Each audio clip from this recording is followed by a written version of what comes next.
Some Pharisees came to Jesus and said, "Go away, leave this area, because Herod wants to kill you."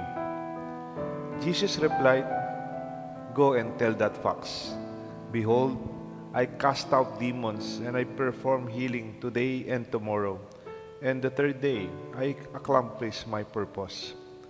Yet I must continue on my way today, tomorrow, and the following day. For this is impossible that a prophet should die outside Jerusalem. Jerusalem, Jerusalem, you who kill the prophets and stone those sent to you. How many times I yearn to gather your children together, as a hen gathers her brood under her wings, but you were unwilling. Behold, your house will be abandoned. But I tell you, you will not see me until the time comes when you say, Blessed is he who comes in the name of the Lord." My dear friends, the gospel of the Lord. Praise to you, Lord Jesus Christ. In the name of the Father, the Son, and the Holy Spirit. Determination.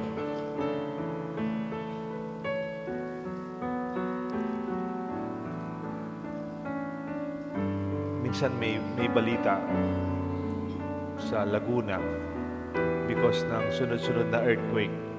Di sunod-sunod po yung mga earthquake. Cebu, Davao, then another sa Mindanao, and then some areas. So there is this fear and anxiety na baka susunod na tayo sa earthquake.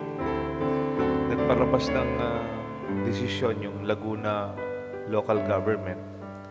Sabi ng headline, Laguna suspends face-to-face classes until October 31.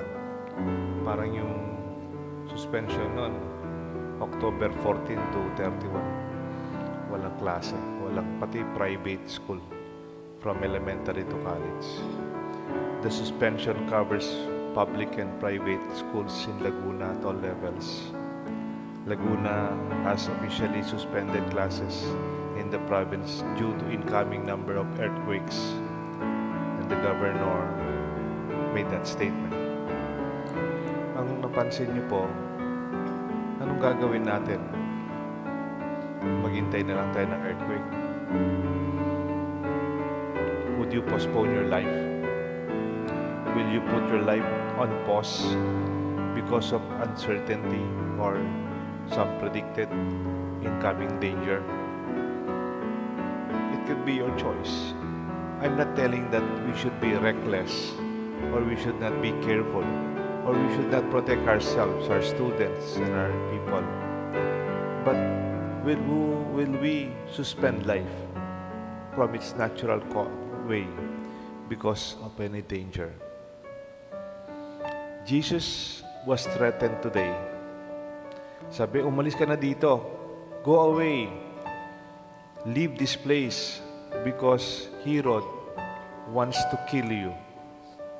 Anong sagot ni Jesus? I tell you, I will be on my way and I will continue my way today, tomorrow, and the following day. Determination makes words into actions.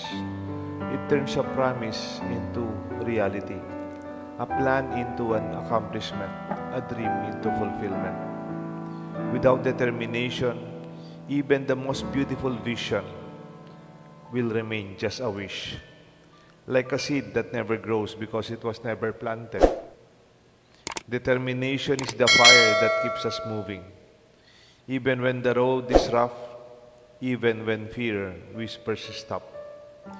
It is faith in motion, believing not only in God that can do to us, but only so in what God can do through us.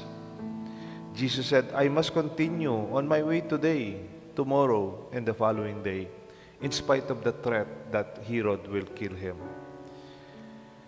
He was not just being brave, but he was trying to be faithful to his mission. He knew that determination is not about pride or stubbornness. It is about commitment.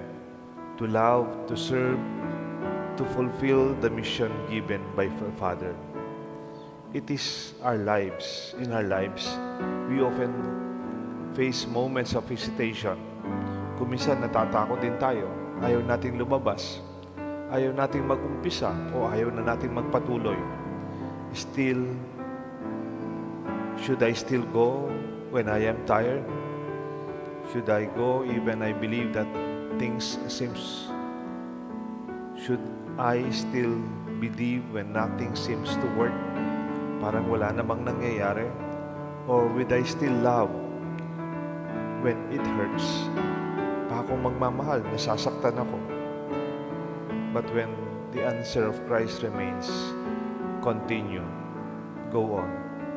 Continue even when the world tells you to stop. Continue even when it rains on your plans. Continue because what God started in you, He will finish, He will accomplish. Determination is the bridge between hope and fulfillment in the heartbeat of faith and the rhythm that says, Lord, I will keep walking. Kahit hindi na kita nakikita at hindi ko nakikita ang dulo. You can continue to walk kahit hindi po nakikita yung fulfillment itself.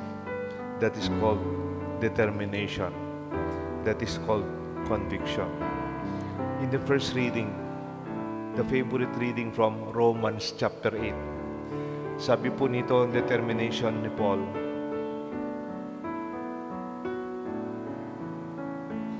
what will separate us from the love of God?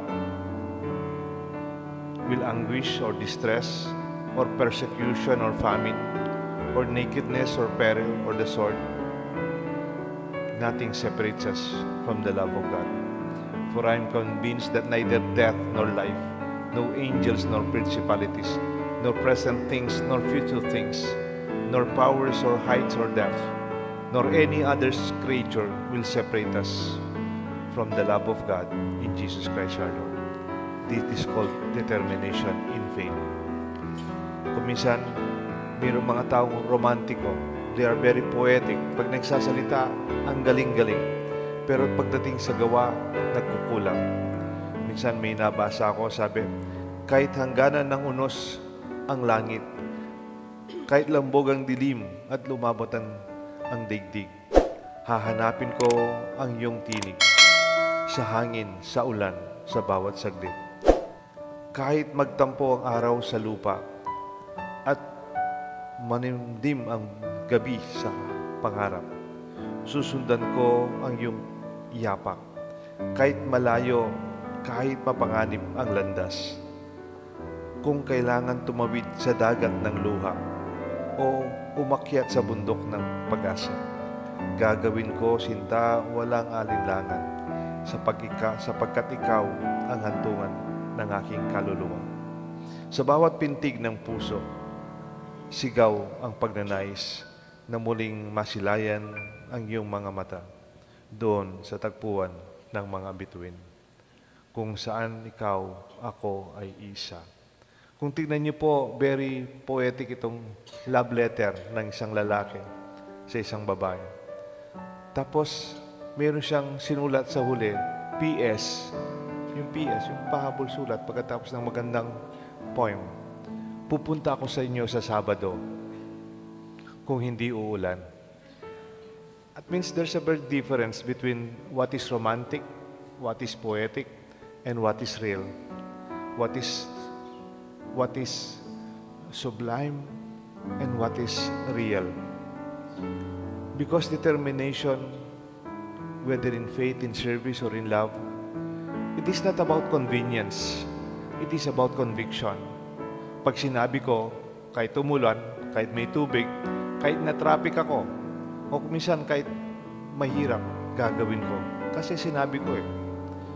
In the end, let our prayer be, Lord, give me the strength to continue my journey today, tomorrow, and the following day, in spite of any threats or difficulties.